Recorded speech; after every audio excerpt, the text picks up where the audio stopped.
السلام عليكم ورحمة الله تعالى وبركاته. الحمد لله رب العالمين. صلى الله على سيدنا محمد صلى الله عليه وسلم وعلى آله وصحبه أجمعين. أما بعد.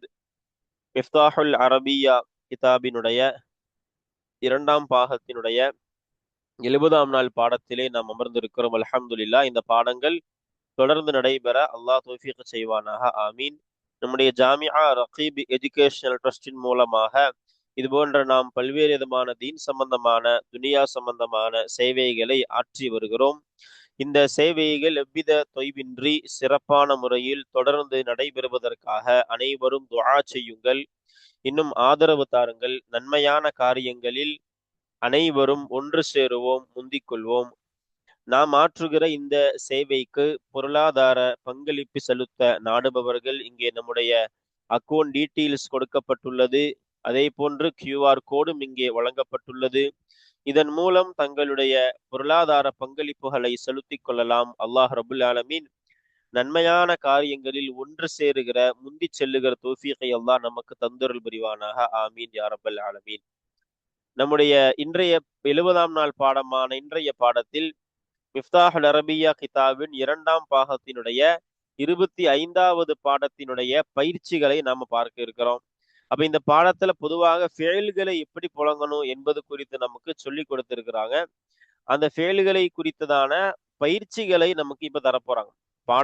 பாடத்தினுடைய பத்திகள் பேராகிராஃப் எல்லாம் பார்த்திருக்கிறோம். இப்ப அதற்கு உள்ளிருந்து ஒரு 15 கேள்விகள் நமக்கு கேட்டு அந்த பாடத்திற்கு உள்ளிருந்து நாம் அந்த 15 கேள்விகளுக்கும் பதிலளிக்க வேண்டும். நஹவினுடைய சட்டங்களுக்கு எந்த பாதிப்பு வராதவாறு நஹவி இலக்கண சட்டங்களை பேணி பதிலளிக்கணும். அதற்கு தோதுவான பயிற்சிகளை நமக்கு கொடுத்திருக்கிறாங்க. அதைத்தான் நாம் இன்றைய பாடத்துல பார்க்க இருக்கிறோம். வாங்க இன்ஷா அல்லாஹ் சென்று பார்ப்போம். பிஸ்மில்லாஹிர் ரஹ்மானிர் ரஹீம். இப்ப பாடத்தினுடைய பயிற்சிகளை நாம பார்க்க போறோம்.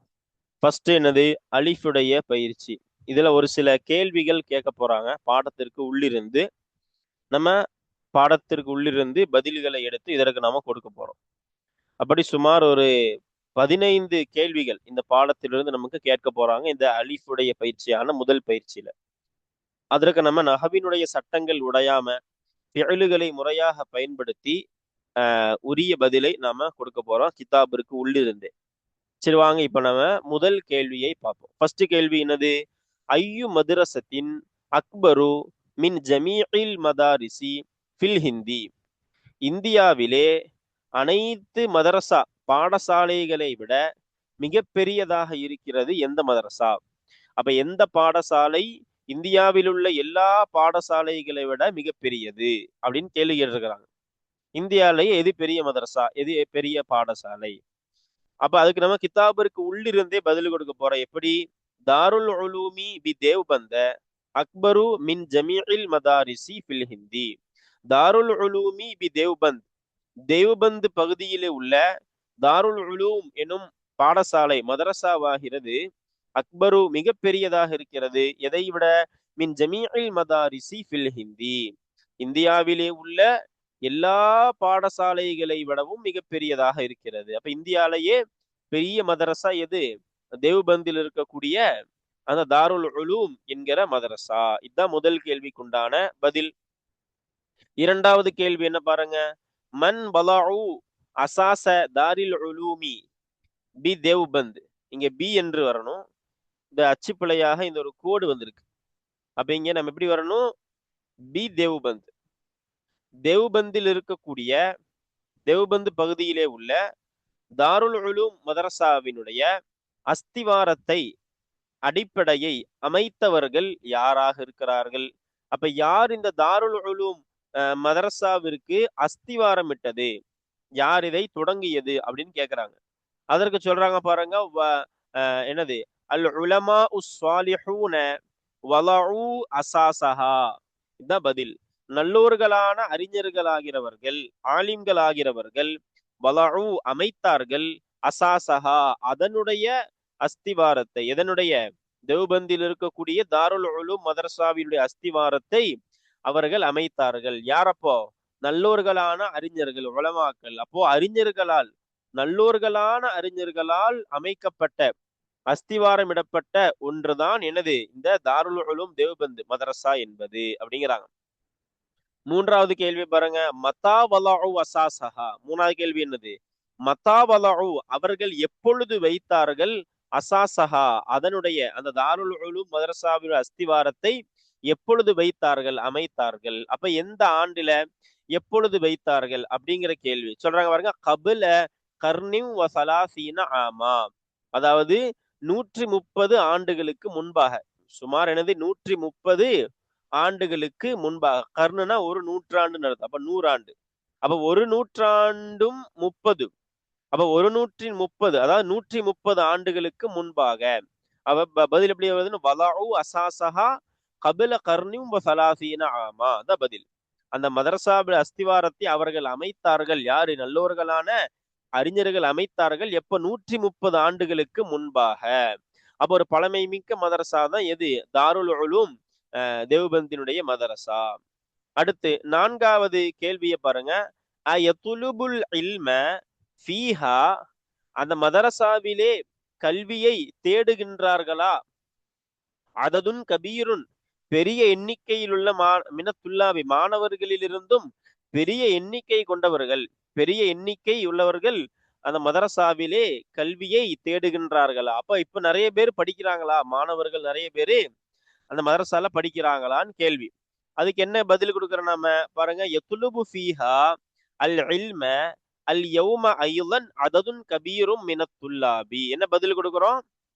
அந்த மதரசாவிலே அந்த மதரசாவிலே தேடுகிறார்கள் அல் இல்ம கல்வியை, அல் யௌம இன்றும், ஐலன் எனது இன்றளவிலும், அததுன் கபீரும் மினத்துல்லாபி மாணவர்களிலிருந்து பெரிய எண்ணிக்கை கொண்டவர்கள் இன்றளவிலும் கல்வியை தேடிக்கொண்டிருக்கிறார்கள். அப்ப இன்னைக்கு வரைக்கும் நிறைய பேர் அங்க ஓதிக்கிட்டு இருக்கிறாங்க, படிச்சுக்கிட்டு இருக்கிறாங்க என்பதுதான் பதில்.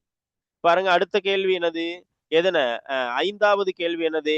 பஅத அஹ்தில் இல்மி, கல்வியை எடுத்ததற்கு பிறகு, இலா ஐன யர்ஜிஊன், எதன் பக்கமாக அவர்கள் திரும்பி செல்லுவார்கள்?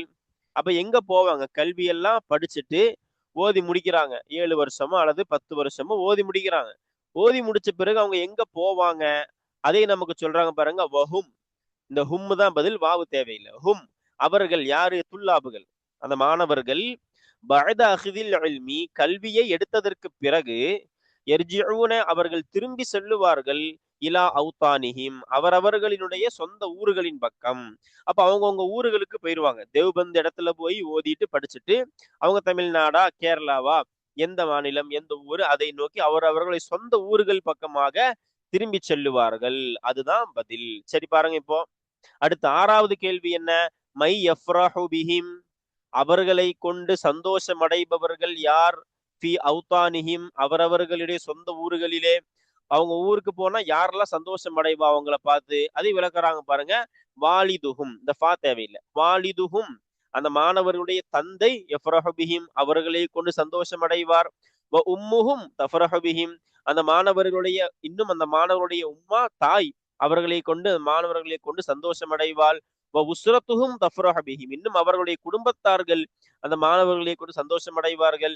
வ அகாரிபுஹும் யஃப்ரஹூன பிஹிம் அந்த மாணவர்களுடைய நெருங்கிய உறவுகள் அவர்களை கொண்டு சந்தோஷம் அடைவார்கள். இஹ்பத்துஹும் யஃப்ரஹூன பிஹிம் அந்த மாணவர்களுடைய சகோதரர்கள் அந்த மாணவர்களை கொண்டு சந்தோஷம் அடைவார்கள்.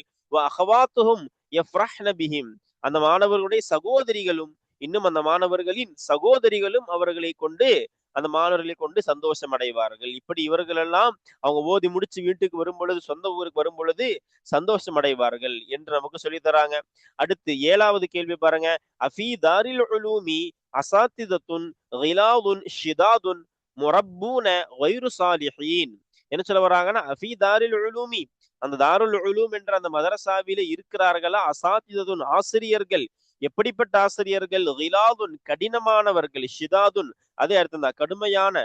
கிலாதுன்னா முரட்டுத்தனமானவர்கள், ஷிதாதுன்னா கடுமையானவர்கள். அப்ப கடுமையான முரட்டுத்தனமான உஸ்தாதுமார்கள் ஆகிறவர்கள் அந்த மதரசாவில் இருக்கிறார்களா? அப்ப இரக்க குணம் இல்லாத அர்த்தம். முரட்டுத்தனமான என்ன அர்த்தம்? இரக்க குணம் இல்லாதவர்கள் அர்த்தம். ரப்பூன கைரு சாலிஹீன நல்லோர்களாக இல்லாத, நல்லோர்கள் அல்லாத எனது தர்பியத்து கொடுக்கக்கூடியவர்கள், வளர்க்கக்கூடிய பராமரிக்கக்கூடியவர்களான முரப்பூன்களும் அங்கே இருக்கிறார்களா? தாருல் உலூம் மதரசாவில் இருக்கிறார்களா? கடினமான முரட்டுத்தனமான ஆசிரியர்கள் ஆகிறவர்கள் அங்கு இருக்கிறார்களா? இன்னும் நல்லோர்கள் அல்லாத என்னது பராமரிக்கக்கூடியவர்கள் அங்கே அந்த மதரசாவிலே இருக்கிறார்களான்னு கேள்வி. அதுக்கு என்ன பதில் கொடுக்குறாங்க பாருங்க. ஃபீ தாரில் உலூமி, ஃபீ தாரில் உலூமி வாவ தேவையில்லை பதில்ல. தாருல் உலூம் மதரசாவில் இருக்கிறார்கள் அசாத்திதத்துன் அதூஃபூன, இரக்க குணம் உடையவர்களான ஆசிரியர்கள் ஆகிறவர்கள் அந்த தாருல் உலூம் மதரசாவிலே இருக்கிறார்கள்.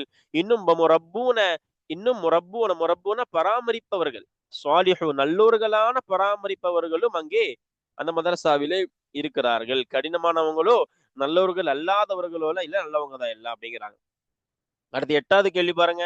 ஃபீஹா மசாஜிது கைரு ஜமீலத்தின், அந்த தாருல் உலூம் மதரசாவிலே இருக்கிறார்களா மசாஜிது கைரு ஜமீலத்தின், அழகிய தாருல் உலூம் மதரசாவிலே இருக்கின்றதா மசாஜிது பள்ளிவாசல்கள் ஆகிறது, கைரு ஜமீலத்தின் அழகாக இல்லாத பள்ளிவாசல்கள் ஆகிறது அந்த தாருல் உலூம் மதரசாவிலே இருக்கின்றதா? அதுக்கு பதில் கொடுக்குறாங்க பாருங்க. ஃபீஹா, அந்த தாருல் உலூம் மதரசாவிலே இருக்கின்றது மசாஜிது ஜமீலத்துன், அழகிய பள்ளிவாசல்கள் ஆகிறது இருக்கின்றது. சரி, அடுத்த கேள்வி பாருங்க. அப்ப அழகிய பள்ளிகள் அங்க இருக்குது. அடுத்து 9வது கேள்வி என்னது? ஃபீஹா, அந்த மதரசாவிலே இருக்கின்றதா ஃபுசூலுன் வகுப்பறைகள், லாபாசியத்துன் விசாலமாக இல்லாத வகுப்பறைகள் அந்த மதரசாவில் தாருல் உலூம் மதரசாவிலே இருக்கின்றதா? ஃபீஹா, அந்த மதரசாவிலே இருக்கின்றதா ஹசானாத்துன் கசீரத்துல் லில் மாஇ, கசீரத்துனா உயரம் குறைந்த அர்த்தம், ஹசானாத்துன்னா என்னது டேங்குகள், அதாவது என்னது தண்ணீரை நாம சேர்த்து வைக்கிற டேங்க். அப்ப தண்ணீருக்குரிய உயரம் குறைந்த டேங்குகள் அந்த எதிலே வகுப்பறைகளிலே இருக்கின்றதா அப்படின்னு கேள்வி. அப்ப கேக்குறாங்க, அப்ப அந்த மதரசால விசாலம் இல்லாத வகுப்பறைகளும் உயரம் குறைந்த தண்ணீர் டேங்கும் இருக்குதா அப்படின்னு கேட்கும்போது பதில் சொல்றாங்க என்னது? இல்ல. ஃபீஹா, ஃபீஹா அந்த தாருல் உலூம் மதரசாவில் இருக்கின்றது ஃபுசூலுன் வாசிஅத்துன் விசாலமான வகுப்பறைகளாகிறது அங்கே அதிலே இருக்கிறது. வஃபீஹா இன்னும் அந்த மதரசாவிலே இருக்கிறது ஹஸானாத்துன் ஷாமிஹத்துன், ஷாமிஹத்துன்னா உயர்ந்த நர்த்தலில் மாஇ தண்ணீருக்கென்று தண்ணீருக்குரிய உயர்ந்த டேங்குகளாகிறது அந்த மதரசாவிலே இருக்கின்றது என்று நமக்கு சொல்லி தராங்க. அடுத்து பாருங்க. ஃபீஹா மசாக்கினு கலீலத்துன், அந்த மதரசாவிலே இருக்கின்றதா தாருல் உலூம் மதரசாவிலே இருக்கின்றதா மசாக்கினு என்னது தங்கக்கூடிய இடங்கள், கலீலத்துன் குறைவான தங்கும் இடங்கள் இருக்கின்றதா, துல்லாபி மாணவர்களுக்கு, வல் அசாதிதத்தி இன்னும் ஆசிரியர்களுக்கு. அப்ப மாணவர்களுக்கும் ஆசிரியர்களுக்கும் குறைவான தங்கும் இடங்கள் தான் அங்க இருக்குதா அப்படின்னு கேள்வி. அதுக்கு என்ன பதில் சொல்றாங்க? அப்படியெல்லாம் இல்ல, நம்ம எல்லா பதிலுக்குமே லா போட்டுக்கணும். ஏன்? ஏன்னா இங்க வந்து கேள்வி எதுவுமே இல்லாத மாதிரி கேக்குறாங்க. அப்ப இதுலயும் சரி. அப்ப அழகிய பள்ளிவாசலிலே அழகல்லாத பள்ளிவாசல் இருக்குதா? லா இல்லை, அங்க அழகிய பள்ளிதான் இருக்கு. லா என்கிற பதில மட்டும் சேர்த்துக்கணும். இங்கேயும் அப்படிதான், லா என்ற வார்த்தையை பதில சேர்த்துக்கணும். இந்த 10வது கேள்வி வாசிச்சமா, இதுக்கும் நம்ம லா என்ற பதிலை போட்டுக்கணும். எப்படி? கேள்வியில மாணவர்களுக்கும் உஸ்தாதுமார்களுக்கும் குறைவான தங்குமிடங்கள் தான் இருக்குதா? லா இல்லை. ஃபீஹா அந்த மதரசாவிலே இருக்கின்றது மசாக்கினு கசீரத்துன் அதிகமான தங்குமிடங்களாகிறது இருக்கிறது லித்துல்லாபி மாணவர்களுக்கு. வஃபீஹா இன்னும் அந்த மதரசாவில் இருக்கிறது மசாக்கின் உஹ்ரா வேறு தங்குமிடங்களாகிறது யாருக்கு? லில் அசாதிதத்தி ஆசிரியர்களுக்கு. இதுதான் பதில். சரி பாருங்க. இப்ப 11வது கேள்வி என்ன பாருங்க. ஃபீஹா அதிலே, ஏதாவது அதிலே என்னது தாருல் உலூம் மதரசாவிலே இருக்கின்றதா மக்தபுன் ஒரு அலுவலகமாகிறது, அவ் அல்லது மக்தபானி இரண்டு அலுவலகங்கள் ஆகிறது அந்த மதரசாவி தாருல் உலூம் மதரசாவிலே இருக்கின்றது. அப்பனா அந்த மதரசால அலுவலகம்னா ஆபீஸ், ஒரு ஆபீஸ் இருக்கா அல்லது பல ஆபீஸுகள் இருக்கான்னு கேள்வி. பதில் என்னது பாருங்க. ஃபீஹா அதிலே இருக்கிறது, எதிலே? தாருல் உலூம் மதரசாவிலே இருக்கின்றது மகாத்திபு முக்தலிஃபத்துன் மாறு பலதரப்பட்ட மேசைகளாகிறது. மகாத்திபுன் என்னது? பலதரப்பட்ட அலுவலகங்களாகிறது அந்த மதரசாவிலே இருக்கின்றது. இதுதான் பதில். அதே போன்று பாருங்க. ஃபீஹா அந்த தாருல் உலூம் மதரசாவிலே இருக்கின்றதா பவ்வாபத்துன் எனது வாயில்கள், நுழைவாயில்கள் ஆகிறது. அவ் பவ்வாபத்துன்னா ஒரு வாயில், அவ் பவ்வாபத்தானினா ரெண்டு வாயில். அந்த மதரசாவிலே ஒரு நுழைவாயில் அல்லது 2 நுழைவாயில்கள் ஆகிறது இருக்கின்றதா? கேள்வி. பதில் என்னது? லா, இல்லை. ஃபீஹா, அந்த மதரசாவிலே, தாருல் உலூம் மதரசாவில் இருக்கிறது, பவ்வாபாத்துன் கசீரத்துன், நிறைய நுழைவாயில்கள் ஆகிறது இருக்கின்றது. அதான் பதிலு. அடுத்து 13வது கேள்வி என்ன? அஃபீஹா, அந்த தாருல் உலூம் மதரசாவிலே இருக்கின்றதா, ஹதாயிகு யாபிசத்துன், காய்ந்த தோட்டங்களாகிறது அந்த மதரசாவிலே இருக்கின்றதா? அஃபீஹா, அந்த தாருல் உலூம் மதரசாவிலே இருக்கின்றதா, அஷ்ஜாருன் கபியஹத்துன், நல்ல மோசமான மரங்களாகிறது அந்த மதரசாவில் இருக்கின்றதா? லா, இல்லை. அப்படி எல்லாம் கிடையாது. சொல்றாங்க பாருங்க, ஃபீஹா மேல கொண்டு போயிடணும், எப்படி கொண்டு போகணும்? ஃபீஹாங்கிற பதில சேர்க்கணும். ஃபீஹா, அந்த மதரசா, தாருல் உலூம் மதரசாவில் இருக்கிறது, ஹதாயிகு ஹலராஉ, பசுமையான தோட்டங்கள் ஆகிறது இருக்கிறது. வ அஷ்ஜாருன் ராயஅத்துன், ஆச்சரியமான, என்னது என்ன என்ன ஆச்சரியமான மனம் வீசக்கூடிய மரங்கள் ஆகிறது. ராயஅத்துனா ஆச்சரியமான, ஆச்சரியமான மரங்கள் ஆகிறது அந்த மதரசாவிலே இன்னும் மதரசாவிலே இருக்கின்றது. அடுத்து பாருங்க. அடுத்து அஃபீஹா, அந்த மதரசா, தாருல் உலூம் மதரசாவிலே இருக்கின்றதா, இந்த ராயஅத்துங்கிற வார்த்தைக்கு அழகான அர்த்தம் வைக்கலாம், அழகான மரங்களாகிறது அப்படின்னு. சரி பாருங்க. இப்ப அடுத்து என்னது? அஃபீஹா, அந்த மதரசாவிலே இருக்கின்றதா, மபானின் சொகைரத்தின், சிறிய கட்டிடம் இருக்கின்றதா? அஃபீஹா, அந்த மதரசாவிலே இருக்கின்றதா, தாருல் உலூம் மதரசாவில் இருக்கின்றதா, தாரு தியாஃபத்தின், விருந்தினுடைய வீடு, கெஸ்டினுடைய ஹால், விருந்தினுடைய வீடு. பசீத்தத்துன், பசீத்தத்துன்னு அந்த தாருன் என்பது சிஃபத்து. பசீத்தத்து அப்படின்னா நிறைய அர்த்தங்கள் கொடுப்பாங்க. இங்க வந்து சாதாரணமான அப்படி எடுத்து வைக்கணும். இலகுவான, சாதாரணமான விருந்தினுடைய வீடு அந்த மதரசாவிலே இருக்கின்றதா? லா, இல்லை. பதில் பாருங்க, ஃபீஹா, அந்த மதரசாவிலே இருக்கின்றது, தாருல் உலூம் மதரசாவில் இருக்கின்றது, மபானின் ஷாமிஹத்துன், உயர்ந்த பில்டிங் இருக்கின்றது, வ தாருன் வ தாரு தியாஃபத்தின், இன்னும் விருந்தினுடைய வீடாகிறது, ஜஸ்தாபத்துன், எனது கவர்ச்சிகரமான, கவர்ச்சிகரமான விருந்தினுடைய வீடுமாகிறது, இன்னும் வீடுமாகிறது அந்த மதரசாவிலே இருக்கின்றது. அடுத்து பாருங்க, எத்தனாவது கேள்வி இது?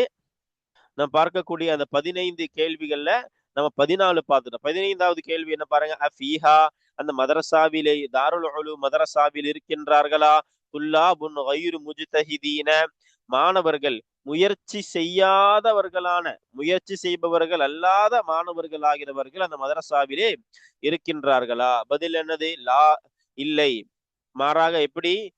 லைஸ ஃபீஹா, அந்த மதரசாவிலே இல்லை, துல்லாபுன் ஃபீஹா, பதில் இங்க இருக்கு, ஃபீஹா, அந்த மதரசாவிலே இருக்கிறார்கள், தாருல் உலூம் மதரசாவில் இருக்கிறார்கள், துல்லாபும் முஜ்தஹிதூன, முயற்சி செய்யக்கூடிய மாணவர்கள் ஆகிறவர்கள் இருக்கிறார்கள். அப்ப அல்ஹம்துலில்லாஹ், இந்த பாடத்தினுடைய 15 கேள்விகள் நம்ம பார்த்துற முதல் பயிற்சி. அதற்குண்டான பதிலையும் நஹவு சட்டங்கள் உடையாமல் பாடத்திற்கு தோதுவாக பாடத்திற்கு உள்ளிருந்தே நாம பார்த்துட்டோம். இப்ப அடுத்து நம்ம பார்க்க போறது 2வது பயிற்சி. இது வந்து இங்கே கொடுக்கப்பட்ட உருது வார்த்தைகளுக்கு நாம அரபியில மொழிபெயர்ப்பு செய்ய வேண்டும். அப்ப அல்ஹம்துலில்லாஹ், இப்ப நம்ம இன்றைய பாடத்துல பயிற்சிகள் பார்த்திருக்கிறோமா? இதுல ஒரு எக்ஸ்ட்ரா அதிகப்படியான ஒரு விஷயத்தை நாம கற்றுக்க போறோம். என்ன அப்படின்னா, இந்த இடத்துல நாம கவனிச்சா, தாரு என்ற வார்த்தை, தாருல் உலூம் அப்படிங்கிற அந்த இடம் வந்துச்சா இல்லையா, அதற்கடுத்து அந்த இஸ்மை, தார் என்ற இஸ்மை ஃபீஹா ஃபீஹா என்றே புழங்கினாங்க. அதாவது முஅன்னஸுடைய தமீரை கொண்டே புழங்கினாங்க. நம்ம பார்த்திருப்போம். எங்க எடுத்தாலும் ஃபீஹா, ஃபீஹின்னு வரல. நமக்கு பாருங்க, தாருங்கிற வார்த்தையில அந்த இதெல்லாம் இல்ல, முஅன்னஸுடைய அடையாளம்னு நம்ம சொல்ற அந்த தா இல்ல. இப்போ உதாரணத்துக்கு வேற ஏதாவது முஅன்னஸுடைய அடையாளம் இருக்குதா அப்படின்னு சொன்னா, உதாரணமா கசீரத்துன், இங்க ஒரு தா இருக்கு. இது மாதிரி அடையாளங்கள் இருக்குது அப்படின்னா வேற. அடையாளங்கள் இல்லாம இந்த தார் என்ற வார்த்தை முஅன்னஸாக, அதாவது பெண்பாலை குறிக்கக்கூடியதாக புழங்கப்பட்டிருக்குது. இது லமீறுகள்ல மட்டுமல்ல, இஸ்மி இஷாராவாக இது நம்ம தார புழங்கும் பொழுது நம்ம முஅன்னஸுடைய இஸ்மி இஷாராக்களை இதுக்கு நம்ம கொடுப்போம். அரபினுடைய லுகத்துல அப்படிதான் வந்திருக்கு. இஸ்மி இஷாராக்கள் சரி, ஒரு வஸ்ஃபாக நாம இதை எடுக்கும் பொழுதும் இதற்கு எதை கொடுப்பாங்க? சிஃபத்து வந்து முஅன்னஸா கொடுப்பாங்க, பெண்பாலா கொடுப்பாங்க. இப்ப இதை தாருங்கிறத மௌசூஃபாக்கி இதுக்கு சிஃபத்து நாம கொடுக்கிறோம் அப்படின்னு சொன்னா, அதுக்கு எப்படி சிஃபத்து கொடுப்பாங்கன்னா முஅன்னஸா கொடுப்பாங்க. அப்ப இந்த மாதிரி ஏன் இது அப்படியே தார் என்ற வார்த்தை முஅன்னஸாக புழங்கப்படுறது எதனால அப்படிங்கிற ஒரு விஷயத்தை நாம விளங்க போறோம். அதாவது அந்த தா இல்லாமலும் சில இஸ்முகள் முன்னஸா புழங்கப்படுது.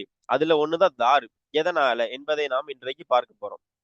பாருங்க, அப்ப அரபு லுகத்துல தார் என்ற வார்த்தை இஸ்மு இஷாரா, லமீரா புழங்குறது எல்லாத்துலயும் முன்னஸா புழங்கப்படுது. இது முஅன்னஸ் மஜாசின்னு சொல்லுவாங்க. முஅன்னஸ் ரெண்டு இருக்கு, ஹகீகி முஅன்னஸ் மஜாசின்னு ஒண்ணு இருக்கு. முஅன்னஸ் ஹகீகின்னு என்னன்னா அதற்கு எதிரில் ஒரு ஆண் இனம் அப்படிங்கிற ஒண்ணு இருக்கும். அப்படி இருக்கும் பொழுது அது முஅன்னஸ் ஹகீகின்னு சொல்லுவோம். அதே சமயம் எதிரில் ஆண் இனம்ங்கிற ஒண்ணு இல்ல. உதாரணமா ஷம்ஸ் சூரியன், இது நம்ம முஅன்னஸா புழங்குவோம். ஆனா என்ன இல்ல, ஆண் சூரியன் அப்படிங்கிற ஒண்ணு கிடையாது. அப்படி இருக்கும் பொழுது இது அதே போலதான் தாருங்கிற வார்த்தையும், அப்ப அந்த ஷம்ஸுங்கிற வார்த்தையை போலதான் தாருங்கிறது. சரி, முஅன்னஸ் மஜாஸ், இதற்கு எதிரில் ஒரு ஆண் இனம் அப்படிங்கிறது இல்லாதனால இது முஅன்னஸ் மஜாசி. எதனால முஅன்னஸ் ஆச்சுங்கிறதுக்கு 3 காரணங்கள் நமக்கு சொல்லித் தராங்க. எதனால இந்த தாருங்கிற வார்த்தை முஅன்னஸ் ஆனது என்பதற்கு நமக்கு 3 காரணங்கள். ஒண்ணு என்ன அப்படின்னா சிமா, அதாவது அரபுகள் அப்படிதான் புழங்கி நாம கேட்டிருக்கிறோம். இதுதான் ஃபர்ஸ்ட் காரணம், இதுதான் முதல் காரணம். எனவே அரபுகள் தாருங்கிற வார்த்தையை முஅன்னஸாக தான் புழங்கி இருக்கிறாங்க. எனவே நாமளும் அது என்னவா புழங்குறோம், முஅன்னஸா புழங்குகிறோம் என்பதுதான் முதல் காரணம். ஏன்னா அரபு மொழிங்கிறதே அரபுகள் புழக்கத்தில் எப்படி புழங்குறாங்களோ அதை வைத்துதான் எல்லாமே. அப்ப அதை எப்படி நாம காதால கேட்கிறோமோ அதை பொறுத்துதான் எல்லாமே. அதனால நம்ம நஹ்வினுடைய பல கிதாபுகளில் பல சட்டங்களுக்கு இதுதான் பதிலா வரும். இதையே இப்படி புழங்குறீங்க, அதையே அப்படி புழங்குறீங்க, சட்டத்துக்கு கொஞ்சம் மாற்றம் மாதிரி தெரியுதுன்னு கேட்டா அரபுகள் புழக்கம் அப்படிதான்றாங்க. கியாசுப்படி சட்டத்தின்படி வேறொன்று இருந்தாலும் அரபுகள் புழக்கம் அப்படி இருக்கிறதுனால இதை நம்ம இப்படிதான் நம்ம வாசிக்கணும் அப்படிங்கிற மாதிரி சொல்லக்கூடிய ஒரு சில இடங்கள்ல பதில்கள் நம்ம பார்த்திருக்கிறோம். அந்த அடிப்படையில தாருங்கிற வார்த்தை முஅன்னஸ். எதனால, முதலாவது அரபுகள் அப்படிதான் புழங்கி நாம கேட்டிருக்கிறோம், அதுதான் முதல் காரணம். அடுத்து இரண்டாவது காரணமாக நஹவு ரீதியாக நாம அரபு இலக்கணத்தின் வழியாக நம்ம பார்க்கிறோம், சருஃபின் வழியாக அரபு இலக்கணத்தின் வழியாக பார்க்கிறோம். அப்படின்னா இஸ்திகாக், இந்த தாருங்கிற வார்த்தை எங்கிருந்து எடுக்கப்பட்ட வார்த்தை அப்படின்னு பார்க்கும் பொழுது தார யதூரு அப்படிங்கிற ஃபிஅல் சுற்றினான் சுழன்றான் அப்படிங்கிற அர்த்தம் இருக்கா இல்லையா, தார யதூர் தௌரான், அங்கிருந்து வந்ததுதான் இந்த தாருங்கிற வார்த்தை. ஏன்னா தாருன்னா என்னது, வீடு. அரபு கிதாபுகள்ல சொல்லி தருவாங்க, ஏன் இதுக்கு வீட்டுக்கு ஏன் தாருங்கிற பேர் வந்துச்சுன்னா அன்னஹா துதீரு வ தஹூது சாக்கினஹா, அந்த ஒரு வீடு அதுக்கு உள்ள தங்கி இருக்கக்கூடியவர்களை இது சுழன்று இருக்கு, அப்படியே சுத்தி சூழ்ந்து இருக்கு, அதனால இதுக்கு தாரு சுழன்று உள்ளதுன்னு பேராயிடுச்சு. தாரனால சுற்றி நான் சுழன்றான்னு அர்த்தம் சொன்னோமா இல்லையா, அவர்களை சுழன்று இது அமைந்திருக்கிறதுனால இதற்கு என்ன பேர் வச்சிட்டாங்க, தாரு என்று. ஒரு வீட்டுக்கு தார், இது சுழன்று எல்லோரையும் சுழன்று நிற்கக்கூடிய ஒன்று அப்படின்னு பேர் வச்சிட்டாங்க. அதனால தாரு வந்ததாக. அப்படி பார்க்கும் பொழுது இந்த தாருங்கிற வார்த்தை இதற்கு நம்ம தஸ்கீர் எடுத்து பார்க்கணும். இப்ப இஸ்திகாக் எங்கிருந்து வந்துச்சுங்கிறத பார்த்துட்டோம். இப்ப என்னது, இது இதோடைய தஸ்கீர் அப்படின்னா சிறிய எடுப்புங்குவாங்க. இப்ப தார் ஒரு இஸ்மினுடைய அசலை பார்க்கணும் அப்படின்னா அதுக்கு தஸ்கீரை பார்க்கணும்னு சொல்லுவாங்க. பொதுவா தஸ்கீர் எடுத்தா அது அசல் தெரிஞ்சு. அப்ப தாருங்கிற வார்த்தையை அரபுகள் எப்படி தஸ்கீர் ஆக்குவாங்கன்னா துவைரத்துன்னு சொல்லுவாங்க. துவைரத்துனா சின்ன வீடுன்னு அர்த்தம். வீடுல சின்ன சைஸ் வீட்டுக்கு துவைரத் அப்படின்னு சொல்லுவாங்க. அப்ப துவைரத்துல தாவருது, அதை வைத்துதான் இந்த தாருங்கிறது முஅன்னஸ்னு முடிவு பண்ணிட்டாங்க. அப்ப இதுதான் ரெண்டாவது காரணம். தஸ்கீர் எடுக்கும் பொழுது அதற்கு தா வருது, அதனால அது முஅன்னஸா இருக்குது. அப்போ தஸ்கீரை பொறுத்துதான் ஒரு இஸ்மினுடைய அசல் நிரூபிக்கப்படும். அப்படிங்கிறதுனால தஸ்கீர்ல தா முஅன்னஸ் ஆகுறதுனால தாருங்கிற வார்த்தையும் முஅன்னஸ் தான் என்று நமக்கு இரண்டாவது காரணத்தை சொல்லுவாங்க.